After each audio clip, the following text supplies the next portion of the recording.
नमस्कार साथियों, UPSC master में आप सभी का स्वागत है। मित्रों, 1857 के संग्राम ने ईस्ट इंडिया कंपनी की चूलों को हिलाकर रख दिया था। यह ऐसा पहला विद्रोह था जिसमें जन जन ने कंधे से कंधा मिलाकर अंग्रेजों का प्रतिरोध किया था। पर इस विद्रोह से पहले भी भारत में विभिन्न स्थानों पर किसान और जनजाति आंदोलन हुए थे। इनमें से इस लेक्चर में हम ब्रीफली डिस्कस करेंगे किसान आंदोलन से संबंधित पहलुओं पर।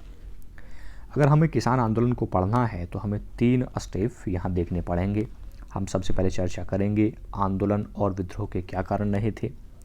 फिर हम चर्चा करेंगे प्रमुख विद्रोह पर और इन्हें हम 2 भागों में बांटकर पढ़ेंगे, 19वीं सदी के विद्रोह और 20वीं सदी के विद्रोह। और अंत में हम चर्चा करेंगे इन आंदोलन या विद्रोह के मूल्यांकन पर। इस वाले लेक्चर का टॉपिक रहेगा किसान आंदोलन के कारण क्या रहे थे। चलिए देख लेते हैं। ईस्ट इंडिया कंपनी जब भारत आई तो उसका मूल लक्ष्य व्यापार से मुनाफा कमाना था, क्योंकि तब तक ईस्ट इंडिया कंपनी एक व्यापारिक कंपनी थी। ये भारत से वस्तुएं खरीदती थी और यूरोप समेत अन्य महाद्वीपों में बेचा करती थी, लाभ कमाती थी। अब कंपनी का उद्देश्य समय के साथ बदलता जा रहा था और कंपनी अब ऐसी जुगत लगाने में थी कि वो भारतीयों के धन से ही वस्तुएं खरीदी तो विकास और चहुमुखी होगा। ये जुगत बिठाई 1757 में पलासी के युद्ध में कंपनी ने विजय प्राप्त की और अब भारतीय धन से ही उसने माल खरीदा, माल बेचा और ज़बरदस्त लाभ कमाया। 1764 में कंपनी ने बक्सर जीत लिया और उसे बंगाल, बिहार और उड़ीसा के दीवानी का भी अधिकार प्राप्त हो गया। अब कंपनी के पास आय के 2 स्रोत हो गए, पहला व्यापार और दूसरा भू राजस्व।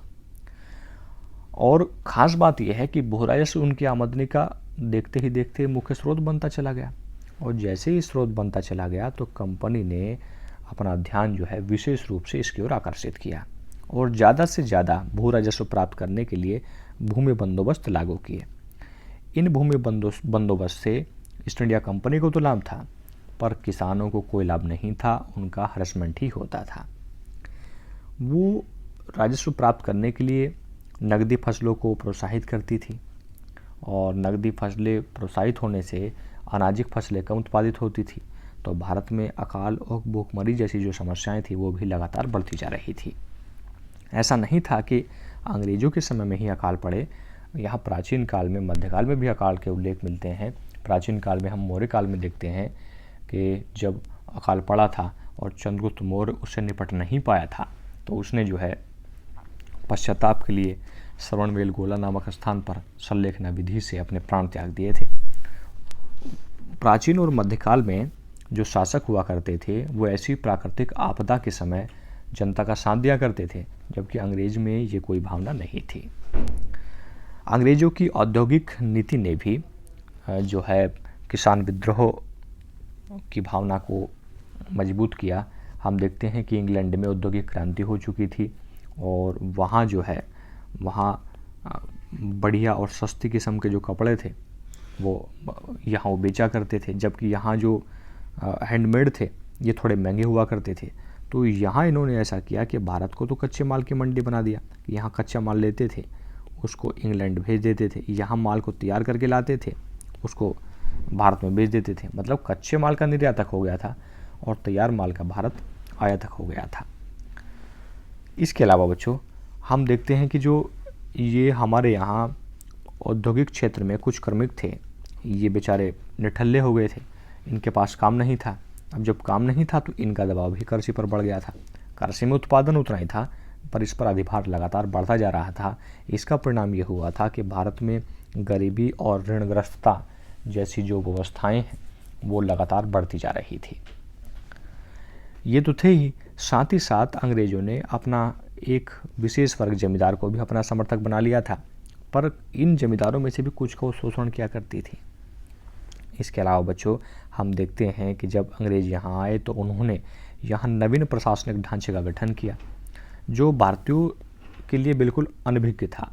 उसमें भारतीय अपना तालमेल नहीं बैठा पाए। जहाँ एक तरफ ब्रिटिश आर्थिक नीतियों के कारण भारत में जो है कृषि पर जनसंख्या का दबाव बढ़ता जा रहा था।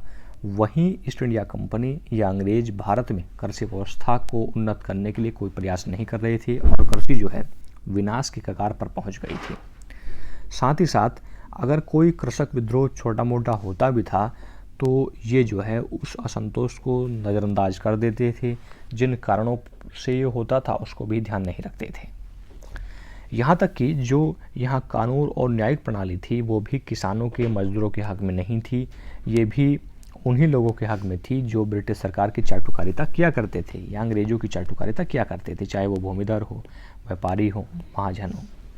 इस प्रकार हम देखते हैं कि जो किसान थे वो औपनिवेशिक शोषण थे, तंग थे, और तंग व्यक्ति न्याय की रक्षा के लिए हथियार उठाता है, विद्रोह करता है।